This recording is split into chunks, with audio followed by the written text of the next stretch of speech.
Hi guys, so today I'm going to do the mid-year freak out book tag. This is in no way my idea. I've seen a lot of booktubers do it, and I don't know if all the questions are from this particular YouTuber, or they're from someone else, but I kind of went off the questions in her video. So the latest one I saw was from Mel Reed's. So yeah, go check out her video too. She's pretty awesome. And yeah, stick around if you want to see my mid-year freak out book tag. So I'll just get started with the first question is, what is the best book you've read so far this year? And for me, it's going to be The Conditions of Will by Jessa Hastings. It is the best I've read so far, not only because I was not expecting to like it that much. This is an author that I've only read a bit before, the Magnolia Park series, and actually didn't like it that much. I did like the writing, but not the story. So going into this, I had, not only did I have no expectations, I was kind of low-key like scared that I wasn't gonna like it, but the cover and everything, like, it looked so pretty. I was like, hey, I'll just try it out. Little did I know, this is like Infinity Stars. It's so good. I still think about it to this day, and on top of that, like, it's gorgeous. So yeah, this is definitely the best I've read so far this year. The next question is, what is the best sequel you've read this year? And for me, that's gonna be Play Along by Liz Tomforde, still not sure, but yeah, this was so good. And I also went into this with no expectations. I debated putting Rewinded Back instead of this, but I did like this one better than Rewinded Back. So I really love this amazing sequel, fourth book in the Playing for Keeps. No, not Playing for Keeps. The Windy City series by Liz Tomforde. Really good. The next question is, what is an anticipated release that you haven't read yet? So for me, these are two summer releases. So I have Problematic Summer Romance by Hazelwood. Even though I swore I would never read one of her books again, I heard, some good things about this, so I figured I'd give it a try. And also the location where this is set is really appealing to me, so I'll see if I enjoy. Hopefully I do. And then I have One Golden Summer by Carly Fortune. I haven't read the other books in this series, but one of my friends told me that I really don't need to have read them, and just gave me a quick summary of every summer after. But this one apparently was way better than the two other books. And like, I think there's like one or two of the other books that have like cheating trope in it, which I absolutely hate. So anyways, hopefully this is better. And it'll be my first Carly Fortune book, so yeah, trying to support Canadian authors as well. Yeah, those are the two that I have. I really have nothing else that I haven't read yet. I've read all the new releases that I was anticipating so far. The next question is, what are my most anticipated releases for the second half of the year? And I will say my number one right now is Wildcard by Elsie Silver. And then there's also Breathe With Me by Becca Mack, which is the fifth book in the Playing for Keeps series. So yeah, well, yeah, fifth book. I thought I miscalculated that, but okay. So yeah, those two for romance. And fantasy, there's Catabasis by R.F. Kuang that's coming out. So that's also really, I mean, you'll see I have a whole video of my anticipated releases for the second half of the year, so I'm not gonna repeat myself too much, but really, like, Wildcard and Breathe With Me they're up there. Then we have what is my biggest disappointment so far this year, and I have one that I actually unhauled. It is Shark Heart, and I already spoke about that in my unhaul video. It was so disappointing to me because basically it was not what I was told it was, and even what it says in the synopsis is not even the whole book. It's like a huge chunk of the book that is another story, and I was not here for that. So yeah, so the next one is most surprising book so far this year, and for me that's gonna be The Ballad of Songbirds and Snakes by Suzanne Collins, which is President Snow's story from the Hunger Games. I had no expectations going into it, and I absolutely loved it. I actually loved it even more than Hamish's book, Sunrise on the Reaping, which I just finished reading last week. So yeah, I really, really loved this, and I was surprised by how much I did, because I was like, how good could this book be if we all, you know, we don't like this character? So but yeah, definitely a surprising book. Next question is, what is a either favorite new author to you or a new like debut author? For me, it's gonna be a new to me author. I'm gonna put two in here. First, I have Abby Jimenez. I'm absolutely loving her books. I read her new release and Part of Your World this year, and one of them I think in May and the other one in June. So, and this one I had read last year, and honestly, she is like a new auto-buy author. Like, her books are so good. And yeah, like, I don't have anything else to say. Like, I think they're all 5 stars. Yeah, I'm pretty sure they're all 5 stars. I'll check my Goodreads, but yeah, they're, as far as I'm concerned, they're all 5 stars. They're really good. Her characters are usually like more mature than what you would see in some, you know, romance books with the covers, like with the cartoons and stuff. I know it doesn't mean anything, but you know, and she does navigate certain topics very well. So yeah, I haven't had any complaints. And the next one, which is again new to me, not, I know she's not new, but Freida McFadden, her thriller books, they're so good. The first one I read was Ward D, and then The Inmate, and this month I read her new release, The Tenant. I really want to read what is it, Never Lie, and The Housemaid, and what's the other one, The Boyfriend. I heard The Crush wasn't really good, and The Housemaid, I feel like The Housemaid's gonna be like the least entertaining for me, because The Inmate so far, like The Inmate and Ward D, like they're so good, especially this one. Like, if you just pick one, you have to read this one. It is so good. So yeah, that's my 2 favorites authors that are, I'm not gonna say auto buy, like I'm not just gonna buy everything. Like, if the synopsis isn't appealing to me, I'm not gonna purchase.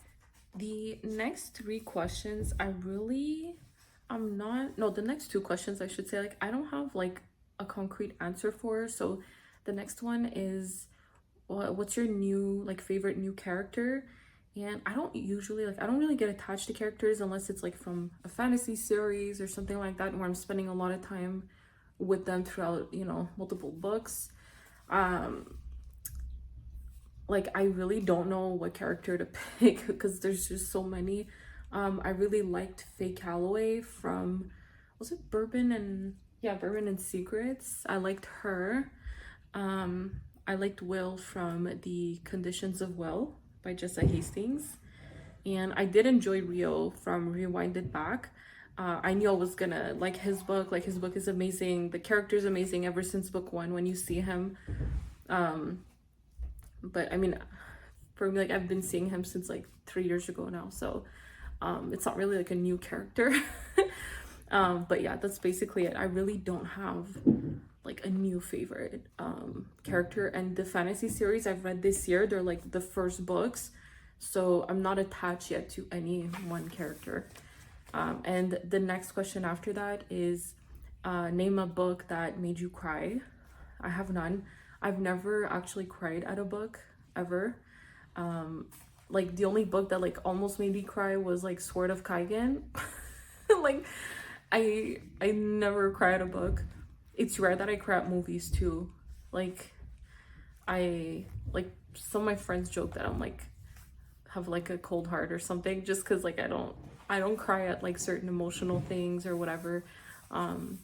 Yeah, like I had some tears when like Tony Stark died, you know. Like when we thought Spider-Man died in Infinity War, that stuff. So yeah, like that was really traumatic for me. But other than that, like I don't have any books that made me cry ever, let alone this year. I'm thinking of doing maybe a video that's like reading sad books. So like I have A Little Life that I really want to read. I have Damon Copperhead that apparently is also like super sad. Like, just their story is sad. So yeah, like I'll read those. So maybe like some lit fic. I don't know, I'll see. It's pretty hard to make me cry for stuff like that, so we'll see. And then like on the opposite end, you have name a book that made you laugh. Was it laugh? Yeah, or that made you happy. Okay, name a book that made you happy. And this year I had read Spy Family volume 13, and that always makes me happy because I love Spy Family so much, and Anya is so cute, and I can't wait to read the next 2 volumes when they come out this year. So yeah, that's a book that made me very happy. That happens very often compared to crying in a book. The next question is, what is the most beautiful book you've bought this year? And for me, other than Conditions of Will, because that is a stunning book, just don't want to mention it like 5 times in the same video. Other than that, I would say my favorite edition I've bought was Shield of Sparrows by Devney Perry. Like, there's like raised, like the font is raised, and the artwork is really nice too. It has the sprayed edges, and inside we do have some, there's some artwork, and there's also some foiling on the naked hardback. So it is very, very beautiful. I do feel like this, I don't know if this counts, but I pre-ordered the Calabasas Deluxe Edition, which also has a beautiful cover and some beautiful sprayed edges. I think there's like a pin that comes with it. Anyway, so I think by the end of the year, that's probably going to be my most beautiful book purchased in 2025. However, I do want to shout out this artist. Let me just confirm their name, okay? Cover design. The artist's name, she goes by, or they go by, the Whiskey Ginger. So she did, or they did, the Bourbon and Secrets, Bourbon and Lies, and Bourbon and Proof, which is upstairs. I just don't feel like going to get it. But the covers, like, they're gorgeous. The art, like, look at this. And she did this one too for another author. Like, they're so beautiful. I don't know if she does it like on an iPad or something, but they are gorgeous. So like nicest like books, like the covers, the illustration, I would say it's these. But book overall, the edition, yeah, Shield of Sparrows takes it, with just the edges are beautiful. So that's it for that question. The last question is, what is a book you want to finish before the end of the year? For me, I'll do you one better. I'll put, what's a book I want to finish? It's going to be A Little Life. I absolutely want to read this. I just can't seem to find like when is the right time to read it, because I heard it's super sad. It's also very long. These papers are like, each page is so thin. And let me see how many pages this is. Holy moly. Okay, it's over 792, 93. I'm scared to see something. Okay, it's over 800 pages. I've just confirmed. I have not gotten spoilers, so I definitely want to read this. I have a video idea with this in it, so I definitely want to read this soon. And I feel like, do I want to read this at the beach or by the pool? Because it's nice and I'll be happy. So if I read it, it's not going to hurt as much. Or is that going to ruin my beach day or pool day? You know what I mean? So we'll see. It's probably the type of book I'm going to have to like take breaks in the middle. And I also have the audiobook for this that I have from Audible from a while back, but I feel like I'm gonna want to read this physically. So yeah, I'm gonna read this. And the next thing I wanted to add is actually a series that I want to finish before 2025 is over, and that is the Throne of Glass series. So I don't know if I've mentioned this on YouTube before, but basically I had read all the way up to the tandem read, so Empire of Storms and Crown of Midnight, so these two. And I had even, like, I was doing the tandem read. I'm almost halfway through each book. Doesn't look like it, but I have like the little, I laminated the little, like, I don't know if you can see, like which chapters you have to read. I think I got this off like Pinterest. It tells you what chapters to read in what order. And oh my god, I almost dropped it. So yeah, so I was doing that, and I feel like I read these books, like even from the beginning, I read them so far apart. Like I would read one, then I would wait like 3 months to read the next one. I feel like it's the type of series I need to just binge, and I'm gonna do that with one of my friends. She does like a reread every year around the fall time, so I'm gonna join her this year and reread all of the Throne of Glass series and hopefully finish it this time. Like I only have these and Kingdom of Ash left over, so I really hope I can finish it. And another series I want to like start and finish is Mistborn. Ooh, it's over here. It's not a long series, it's just 3 books, and it's by Brandon Sanderson. I've read his books before. I've read Warbreaker, and I think I had started Elantris, but I had stopped reading it for no specific reason. So, and I started reading the first book. I think I read like maybe 100 pages. It was really good. I just really want to get through it and finish it before the end of the year, because if it's as good as I think it's gonna be, like I want to start getting into like the Stormlight Archive and yeah, like his whole universe. So those are 2 series I want to read and finish before 2025 ends, like December 31st 2025. If I'm not done Kingdom of Ash, I'm gonna be so like upset at myself. So that is it. That is my mid-year freak out book tag. And let me know like if you want to put like your answers to the following questions. I'll put them in the description box, and you can tell me what is, you know, what are your book choices for each question. I think that would be fun. So yeah, let me know, and thanks for watching.